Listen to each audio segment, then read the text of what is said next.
Mga kabayan, panoorin nyo aray. May nagbigay sa akin ng ulo at paa ng kambing. Aking sasampalukan ngayon. Naku, napakasarap nito. Panoorin ninyo hanggang dulaw.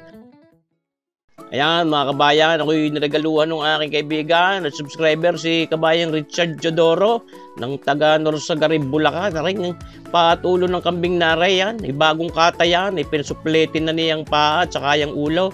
Bay, mas masarap po kabayan mga kabayan niyang pagka may pinagsunugang gayaan, yung aftertaste niya pag ating niluto, sinampalukan lalo nagpapasarap. Kaso ikakayasan ding maigi, alisin yung mga pinagsunugang yun. Siyempre, mangingitim, mga kabayan, kailangan malinis din. Hindi mauubos ang flavor na ngayon yung ulo, hindi ko na pinakita yung pagbibiak. Ngayon ginagayat na natin ang mga pang-bite size yan. Siyempre, para naman mapabilis din ang ating pagbibidyong ito mga kabayan. Yan, yung mga dila-dila, pinaggagayat ko yan. Tapos yung mga baha parte ng ulo. Inihiwalay ko na yung utak niyan mga kabayan. Yung ilalagay ko sa isang cellophane, sa plastic labaw. May sasama ko din yung sa paghahalbos niyan. Pagpapakulot, pagpapalambot na yung ating paa at ulo ng kambing. Ako, napakasarap po niyan. Sinasabi ko sa inyo mga kabayan. Ako'y mangunguha rin maya-maya ng karikit ng mga sampalaw, sariwa sampalaw at dahon. Siya kung gagawin pang diyan, paasim diyan sa ating sinampalukang paa at ulo ng kambing. Ako, sinasabi ko naman sa inyo mga kabayan, sa pakasarap ng pulutan, lalo tang iinumin hard, yung Macau, tunay naman, panalong-panalo. Yan hugas na ang ating ulo at paa ng kambing. Ngayon ating umpisa na ang pagpapakulo niyan. Pero siyempre, yung unang bulak niyan ay siyempre papalitan ko din. Panoorin lang ho ninyo mga kabayan yung aking procedure dito. Yung procedure, English yung sistema. Yan. Atin pong tinubigan at ayos na ating isasalang na yan ngayon. Diyan sa aking magic kalan. Ayun. Yun na ang aking magic caldero. Sabi ko naman sa inyo, lahat lagi may magic yung aking mga gamit na yan. Siyang-siya na. Pero sa iyo na ipabubulakan natin diyan mga kabayan. Habang pinabubulakan ko yan, gusto kong batiin si kabayang Eman Fincalero. Yun may-ari ho ng YouTube channel na Captain Cook. Nakaw, kasarap din magluto na rin. Kita ko mga post kayo mag-subscribe. Din kay kabayang Captain Cook. Yan po mga kabayan, si kabayang Eman Fincalero. Salamat sa iyo kabayan sa pagsuporta sa akin channel. Yan kita nyo mga kabayan. Pinalitan ko na ho ng tubig yung ng pagkabulak. Yan bago na ho ang tubig niyan. Konting oras lang basta nakabulak yan. Lumabas yung mga impurities, di papalitan natin ngayon. Pabubulakan na uli natin yan. Kita nyo yung nasa cellophane na yan. Yun ho yung utak ng kambing. Yan, bulak na uli. Kita nyo baga, magic naman ang aking kaldero. Konting oras lang, bulak na agad Ngayon, lalagyan natin kabayan ng mga kabayan ng tanglad. Yung ating lemongrass na yan. Pampabango din, pampatanggal din ng lansa.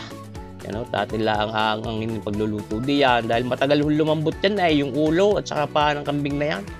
Talagang medyo matagal-tagal din ang pagluluto. Siguro rin may 3 oras ko ding niluto mga kabayan. Talaga naman dapat malambot. Pero talagang pag naluto na may sulit naman ang pag-iin. Nangunguha ng sampalaw.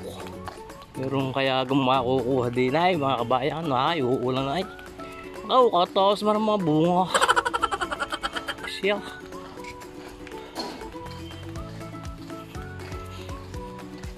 Pahingi ako sa palok Pahingi ako sa palok din mga kabayan. Yan. Tingnan mo na mga kabayan. Akit din sa puno ng sampalok. Uulan na. Yan na. Wow. Ayos ito. Mura, pero pwede na ito.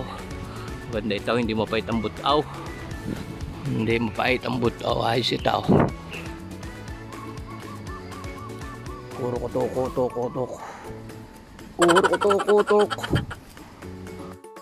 Ay mga kabayan, may talbos din, may talbaos. Magagabit ko ito, ayos na ayos ito mga kabayan. Sa isang palukang ulo ng kambing at paa, ayos. Yan. Buli at tao, asaw. Takbo, kabayan. Buli ka lang asaw. Dila. Ayos Salamat ho! See you sa Palaw! Hingasing, mamay! Mga kabayan, hingasing na eh. Pakilas ako ngay hangal. Yan mga kabayan, ating inuhugasan na yung ating mga sampalok na yan. Huhugasan maigit, siyempre, baka yung magabawk. Ngayon tayo mayroong net na gayaan na organsa, yung telang yan. Ating di yan ilalagay, ang ating mga sampalok net nang hindi ho mangalat yan dun sa ating sabaw. Mga kabayan, kahit mapisayan ay hindi mangangalat dun sa ating sabaw. Siyempre, hugasan maigay mga kabayan. At siyempre, ang ating dahong talbos na sampalok na yan, ako, ipampasarap din ho yan. Sinasabi ko sa inyo mga kabayan. Talagang kita nyo baga naman pinagbubuhusan ng effort makagawala na masarap na pulutan. Napakaluga naman mayamayang gab ay barikan. Saan pa ganda masusuot yan. Masarap din pang ulam, pero mas masarap po sa barikan. Yan ho.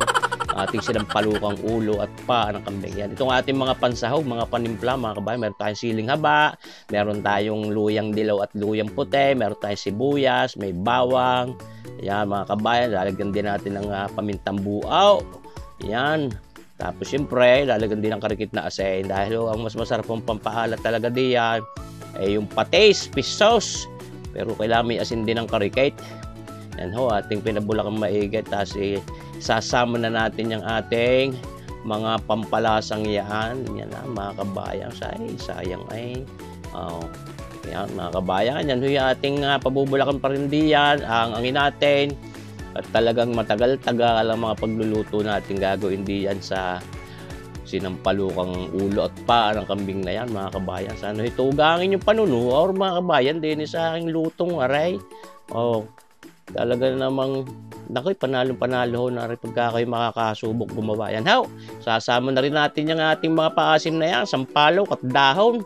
Tunay namang panalong-panalo yun Kahirap naman pagka hindi natin ilalagay dun sa net na gayaw yung ating mga dahon at bunga.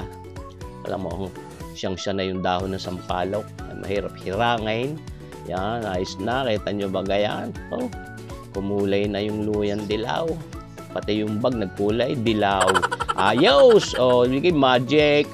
Paano mo nang inibigay ang aking bag na yung net na yun puti kanina. Bigay naging dilaw na. Dilaw ko po sa aking inay iyon na kabayan. Yan na mga kabayan. Tuloy lang pagluluto. Siyempre binabalik-balikan din. At hinahalo-halo. Ngayon tatanggalin na natin yung mga mga sukal na yan na infuse na naman daw sa sabaw. Ang lasa at amoy niyan, yung ating lemongrass, tanglad. Panalong-panalo, sarap.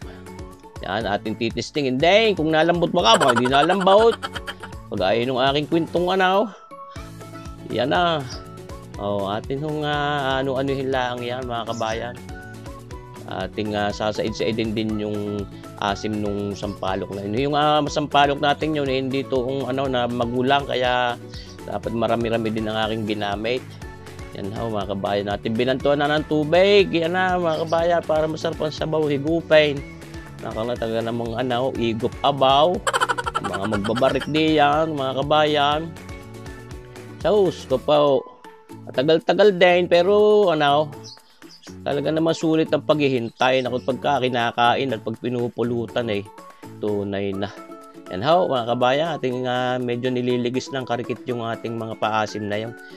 Diyan tingnan uli natin kung malambot na yung karne nung ating kambing, ulo at paa. Yan ito ang ating magic na special na patis na ginagamit. Yan lagyan natin ng palasa yan.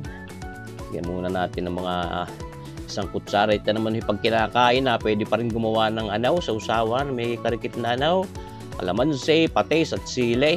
Kinakain na yung ating sinampalukang iyan. Ay nako, panalong-panalo ray mga kabayan, sasabi ko sa inyo. Yan patitigisan na natin yung yan. Paasim na yun at talagang titikman muna at baka kulang pa. Gusto kong batiin si kabayang Zion Sign. Yan, si Momon Kantal ng Pasiano, Rizal, Calamba City, Laguna. Salamat po sa inyong panunood. Dinagdagan ho natin ng patis mga yan. Isang kutsara ulit patis. Ngayon nating liligis-ligis yung ating paasim na yan sa nakikita nyo makabayan. Tulad nga, kita nyo, di baga, malinis, di baga, wala nagkalat na dahon ng sampalaw. Pati yung mga balat-balat ng mga matigas, yung balat na sampalaw, matigas yung mga balat na sampalaw. Hindi napapasama sa sabaw yan. Siyempre, sasaidin pa rin natin yung asim na naiwan doon sa ating bag na yun. Pero mga impurities na nalabas, karikit na, tinatanggal. Kabayan, tinignan ko kung malambot na yung laman. Matigas pa rin. Yung ating sinaid na paasay, mga kabayan. Talaga namang yan tuloy yung lagaray, tuloy ang paglulutaw ng ating sinampalukang ulo at paa ng kambing na yan. Bapatiin ko din si kabayan Donato Llorador. Salamat sa iyong panunood, kabayang Donato Llorador, taga Buting Pasig. Yan na.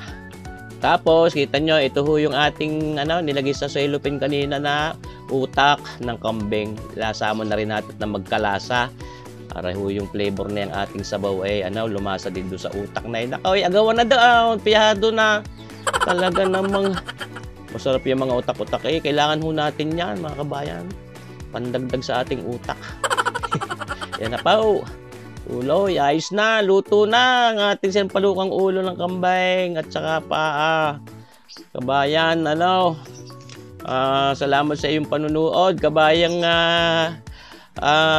Raymond Chodoro, kapatid ng aking kaibigan din, si kabayang Richard Chodoro, kasama ako din sa Pinoy Ninja. Yan na. Ayan ay, anong bagay? Ito yung mga may bisita ko din ay, ang ganda lalaki. Bo, siya. Kami babarik din. Kami nagbabarik din at yung patulo ng kambing bigay nito si kabayan, si Boss Richard Chodoro. Kapatid, si Raymond Chodoro. Yan naman po si Ninyo Ilag. Kasama ko ito sa Pinoy Ninja Calabarzon. Yan.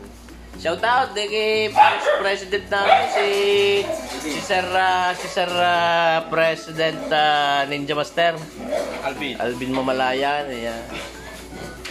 Magsagaling naman sumayaw. Malayaw. Yan. Nakarating si Boss Raymond din